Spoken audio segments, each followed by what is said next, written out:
Hello everyone, welcome to the online Adhyayan channel. तो आज हम लोग पढ़ेंगे क्लास 4 सोशल स्टडीज़ का chapter number 10 our mineral resources का पार्ट 2। अभी तक आप लोगों ने पार्ट 1 नहीं पढ़ा है तो ऊपर वाले आई लिंक बटन से पार्ट 1 पढ़ लीजिए। तो हम लोगों ने पार्ट 1 में मेटालिक मिनरल्स क्या होता है, नॉन मेटालिक मिनरल्स क्या होता है, इन सभी के बारे में जाना और इन सभी मिनरल वेल्थ को कंजर्व कैसे किया जाए, किस तरह से संरक्षित किया जाए, इन सभी के बारे में हम लोगों ने पार्ट 1 में पढ़ लिया। इस चैप्टर से रिलेटेड कुछ क्वेश्चन आंसर और ऑब्जेक्टिव्स बचे हुए, इन सभी को हम लोग करेंगे।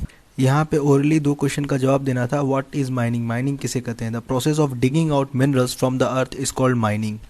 मिनरल यानी कि खनिज को जमीन से खोद कर बाहर निकालने की प्रक्रिया, यानी कि खनिज को पृथ्वी के भीतर जमीन से बाहर निकालने की प्रक्रिया को माइनिंग कहा जाता है, खुदाई कहा जाता है। Question number 2, name some non metallic minerals. कौन कौन से नॉन मेटालिक मिनरल्स होते हैं उनके बारे में आपको बताना है। तो कोल, पेट्रोलियम, मिका, साल्ट एक्सेट्रा, ये सब नॉन मेटालिक मिनरल्स में आते हैं। बी वाले में टिक द करेक्ट ऑप्शन को चूज करना है, कौन सा इनमें सही है। Metals are obtained from, metal जो है वो किससे ऑब्टेन्ड होता है, तो ओर्स से ऑब्टेन्ड होता है, अयस्क से ऑब्टेन्ड होता है। Question number 2, the most useful metal is, सबसे ज़्यादा उपयोगी मेटल जो है वो कौन सा है, तो आयरन जो है सबसे ज़्यादा उपयोगी मेटल, सबसे ज़्यादा यूजफुल मेटल कहलाता है। क्योंकि आयरन जो है, आयरन का इस्तेमाल लगभग सभी चीज़ों में किया जाता है। Most of the product are made up of iron. Question number 3, it is one of the oldest metal, सबसे पुराना मेटल कौन सा है, तो कॉपर जो है सबसे पुराना मेटल है, तांबा जो है सबसे पुराना मेटल है। Question number 4, an area with many oil wells is called, एक ऐसा एरिया जहां पर कई सारे तेल के कुएं हो उन्हें हम ऑयल फील्ड कहते हैं। ऑप्शन नंबर सी वाले में आइडेंटिफाई करना है कि हु आई एम। पहला क्वेश्चन है, I am the most useful metal, सबसे ज़्यादा उपयोगी मेटल हूँ मैं कौन हूँ, तो आयरन, लोहा।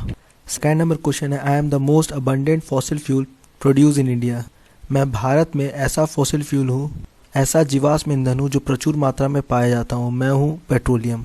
Question number 3, deep wells are dug to reach me, बड़े बड़े कुएं को खोदा जाता है, इन्हें हम ऑयल फील्ड कहते हैं।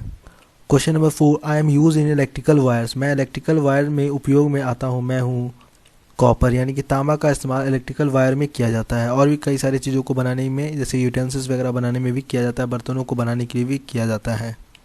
Question number 5, I am extracted from bauxite, मैं बॉक्साइट से निकलता हूँ, मैं हूँ एक aluminium.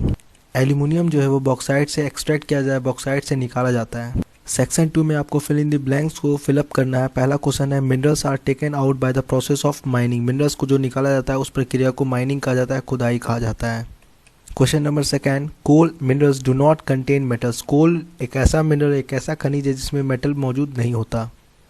Question number 3, India has 1/4 of the world's iron ore deposits, Bharat में लगभग 1/4 हिस्सा जो है आयरन ओर जो है वो पाया जाता है। Question number 4, copper is a good conductor of electricity, copper एक अच्छा कुचालक होता है, विद्युत का एक अच्छा कंडक्टर होता है इलेक्ट्रिसिटी का। Question number 5, manganese is used in the production of paint and glass, manganese का इस्तेमाल जो होता है वो किस चीज़ के लिए किया जाता है, किस चीज़ के उत्पादन के लिए किया जाता है, तो वो है पेंट और ग्लास के लिए। चलिए अब ट्रू और फॉल्स को देखते हैं। पहला क्वेश्चन है, all the minerals are metallic in nature, सभी मिनरल्स जो है, जितने भी खनिज है वे सभी क्या मेटालिक है नेचर में, तो नहीं, falls. Some minerals are non metallic also, कुछ मिनरल क्या है नॉन मेटालिक भी होते हैं, जैसे coal, petroleum etcetera. Question number 2, copper is combined with nickel, copper को निकल के साथ मिक्स किया जाता है, यस ट्रू, जैसे बोट वगैरह बनाने में और भी कई सारी चीज़ों को बनाने के लिए।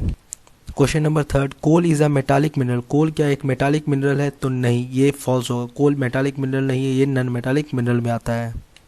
Question number 5, metallic minerals include lime stone and diamond, metallic mineral में लाइम स्टोन और डायमंड आता है, तो नहीं, फॉल्स, लाइम स्टोन और डायमंड जो है नॉन मेटालिक मिनरल्स में आता है।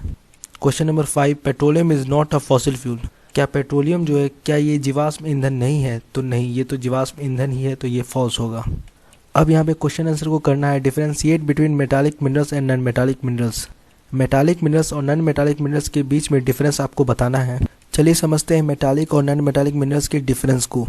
Metallic minerals contain metal in the raw form, metallic minerals में कच्चा मात्रा में मेटल पाया जाता है, metallic minerals contain metal in the raw form.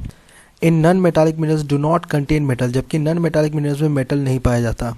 Second difference है मेटालिक मिनरल्स और नॉन मेटालिक मिनरल्स का, they are usually hard and have a sign of their own, metallic minerals जो होता है वो हार्ड होता है और काफ़ी चमक रहा होता है, जबकि नॉन मेटालिक मिनरल्स जो होता है वो हार्ड नहीं होता है और ना ही चमक रहा होता है। जैसे मेटालिक मिनरल्स में आयरन जो हो गया ये चमक रहा होता है और कॉपर भी चमक रहा होता है, बॉक्साइट भी चमकता है और टिन भी चमकता है।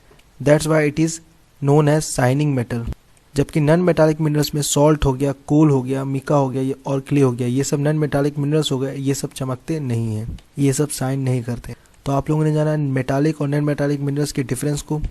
Now moving to the second question, how are minerals extracted from the earth. पृथ्वी से कैसे मिनरल्स को बाहर निकाला जाता है, कैसे खनिज को बाहर निकाला जाता है पृथ्वी के अंदर से। इसके आंसर होंगे minerals are extracted by the process of mining. Minerals को पृथ्वी से बाहर जो निकाला जाता है उस प्रक्रिया को बोलते हैं, ज़मीन से खुदाई करके मिनरल्स को जो बाहर निकाला जाता है उस प्रक्रिया को हम लोग बोलते हैं mining. Mining is a process in which minerals buried in the rocks और under the surface of the earth are taken out. और माइनिंग वह प्रक्रिया हो गया जिसमें मिनरल्स खनिज को जो है ज़मीन में पत्थर में दबे हुए और पृथ्वी के सतह में दबे हुए मिनरल्स को निकाला जाता है, इसी को कहते हैं mining. Question number third, which is the most important mineral and why. इनमें से कौन सा मिनरल जो है, इनमें से कौन सा खनिज जो है वो इम्पॉर्टेंट है और क्यों।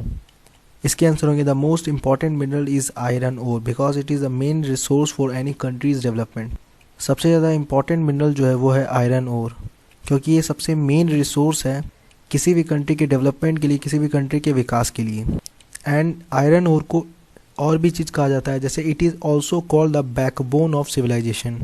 किसी भी सभ्यता का ये रीढ़ की हड्डी भी इसे कहा जाता है, क्योंकि किसी भी सिविलाइजेशन को डेवलप करने में आयरन का बहुत बड़ा योगदान होता है। एंड इस चैप्टर का last question, write a short note on coal and petroleum. एक छोटा सा नोट लिखना है कोल और पेट्रोलियम के बारे में, जो यहाँ पर आप देख रहे हैं। इसके आंसर काफ़ी सिंपल है, आप लोग इसे थोड़ा छोटा भी कर सकते हैं, बट इसे आप लोग समझ लेंगे तो आपको बिल्कुल भी लिखने में कोई प्रॉब्लम नहीं होगा। Coal and petroleum are called fossil fuels. Coal और पेट्रोलियम को फॉसिल फ्यूल कहा जाता है, जीवाश्म ईंधन कहा जाता है। And petroleum are the natural resource which are important sources of energy for us. Coal और पेट्रोलियम जो है एक इम्पॉर्टेंट नेचुरल रिसोर्स है, प्राकृतिक संसाधन है, एक ऐसा एनर्जी का स्रोत है जिसका कई जगह इस्तेमाल किया जाता है। Coal is used as a fuel as such in homes and in industry, और it is used to generate electricity at thermal power plants. Coal एक फ्यूल के रूप में इस्तेमाल किया जाता है घरों में, और कई सारे इंडस्ट्रियों में भी कोल का इस्तेमाल किया जाता है, कोयले का इस्तेमाल किया जाता है। इलेक्ट्रिसिटी बनाने में भी कोल का इस्तेमाल किया जाता है। थर्मल पावर प्लांट्स में इलेक्ट्रिसिटी को जो बनाया जाता है वो कोल के इस्तेमाल से, स्टीम के द्वारा इलेक्ट्रिसिटी को बनाया जाता है, तो ये वहाँ पर भी काम आता है। Petroleum products such as petrol and diesel are used as fuels in transport to run scooters, motorcycles, cars, buses, trucks, trains, ships and aeroplanes. Petroleum product का इस्तेमाल कई सारे गाड़ियों को चलाने के लिए भी किया जाता है, जैसे स्कूटर, मोटरसाइकिल एक्सेट्रा इत्यादि। तो इस तरह से आपको इस क्वेश्चन के आंसर को लिखने थे। इसी के साथ ये चैप्टर के क्वेश्चन आंसर के साथ ये चैप्टर यहाँ पर एंड हुआ, और इसके बाद वाले चैप्टर को हम लोग अगले क्लास में देखेंगे।